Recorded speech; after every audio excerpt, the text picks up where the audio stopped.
Hi, it's Meg. I have a little story to share. It happened a little while ago, but I thought, why not share it now? I tend to be a little bit, I don't know, not too careful with my phone. I forget that I have it. I don't know what the deal is, but basically, I left my phone at a friend's house. That's the start of the story. I was just hanging out, having a good time. We leave. I get dropped off. A friend, let's call him Derek. He drops me off in my car, and I go to grab my phone and turn on my music, of course, because you gotta have jams while you drive. And I realize I don't have my phone. So I'm thinking to myself, I just left my phone in Derek's car, and I'm like, what? How do I tell Derek that my phone is in his car? Because I don't have my phone to tell Derek that my phone is in his car. So I'm thinking about this. Derek told me where he was going, so I could be super creepy and just follow him. Once he gets out at his destination, just be like, hey, you have my phone in your car, so can I have it? So that was my first idea. Of course, what I didn't realize was that I had actually left my phone at the place that we were at. I had thought that I had grabbed it, like there was this subtle memory that I had my phone and it was in the car, but apparently that was wrong. So I was just, I didn't even think about that. I didn't end up following Derek because, I thought that was a bad idea. So I went back to the place where I was staying. I was house sitting that week. And so I went back, I got out my laptop, I decided to Facebook message Derek and see if he had my phone in his car. When I got on there, my other friend had messaged in our group message, and he said that my phone was at his house. And I'm like, oh, okay. Of course, I'm on my laptop, so I'm trying to figure out how I'm gonna get this phone, because here's the deal. I had to go to work in a half an hour, and I was now 15 minutes away from the friend's house that my phone was at. I don't have enough time to get ready and go and then come back and go to work on time. Well, thankfully, Derek immediately offers, he was also in the group chat, and he's like, oh, I could swing it by for you because I'm gonna be going past there and I could just pick it up.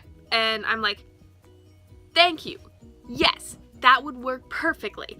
But then he's like, I don't think I could actually get there until 5. I had to work at 5. And so I'm like, well, I mean, it'd be probably better than me like going and being like a half an hour late or whatever. So I could be like 10 minutes late. So if you get it to me, I could like meet you at a park and ride at 5 to pick up my phone, right? So I go and I'm type this out and I send it, and then he's like, yes, I can be there at 5. I'll meet you there. And I'll bring your phone. So I'm like, thank you so much. Yes, this is going to work out. I don't have to waste more gas driving all the way back to that friend's house and driving back and going to work and being late, and it'll be fine. I'll just be a little bit late, but I won't have wasted gas, at least there's that. I go to the park and ride, and I get there a little bit early just in case he gets there early. There's that slim chance that he might have overestimated the time and he could get there by like 4:50, so I get there 4:50. I wait the 10 minutes and 5 o'clock comes around. I'm like, okay, fair enough. He said he'd be here by 5. That's fine.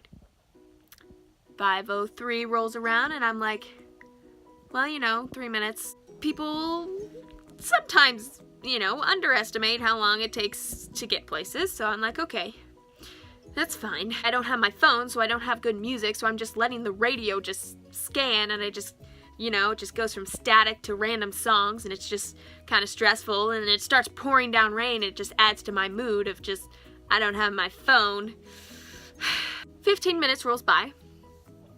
At this point, I'm starting to get concerned.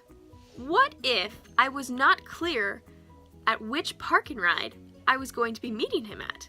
What if he's at some random park and ride waiting for me to get there, and he doesn't have any way of contacting me now of figuring out which park and ride I'm at?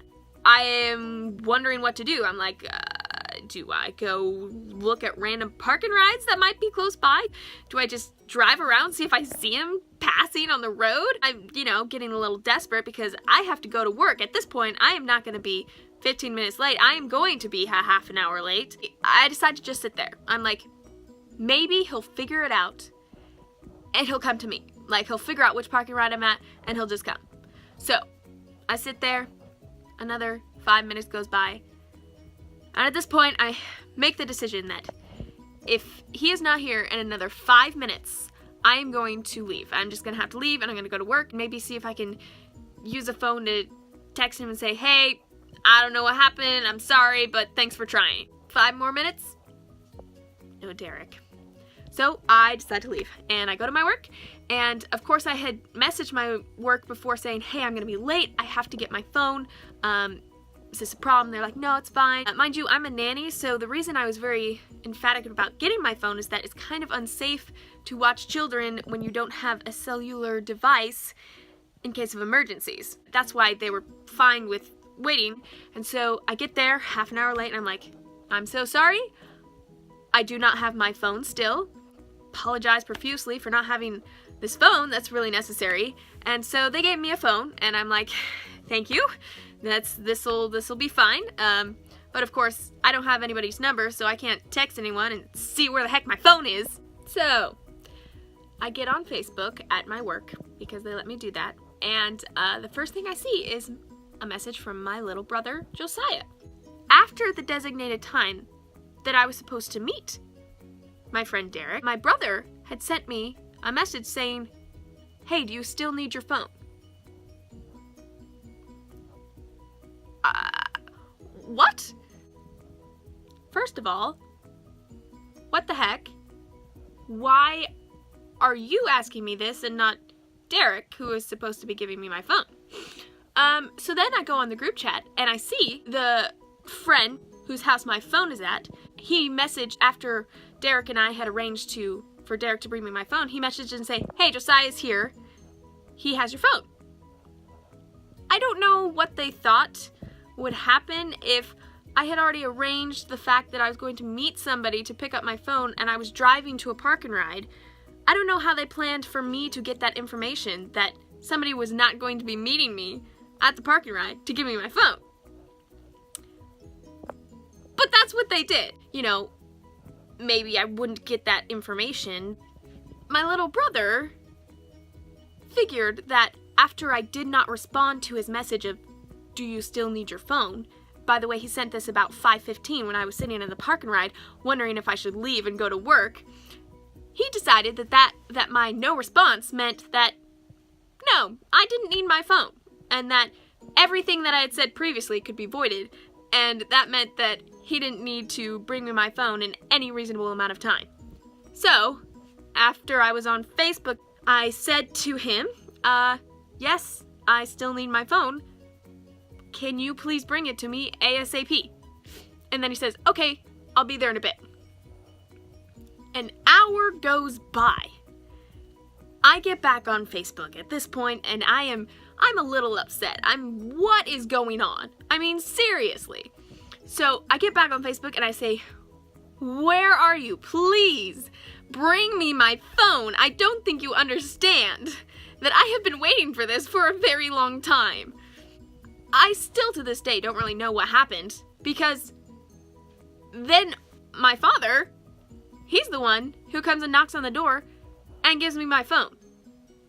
So I don't even know how many hands my phone has passed through at this point, but I am just relieved to finally have my phone. And turns out that all three guys, my brother Derek and my friend whose house I left it at, none of them thought about the fact that I would not be able to get the message that my phone was not going to be delivered to me in any reasonable time. So, I don't know, I guess take a lesson from this about, communication, and if somebody does not have a device for communicating, then maybe you should not assume that they can read your mind. Have a good life, folks.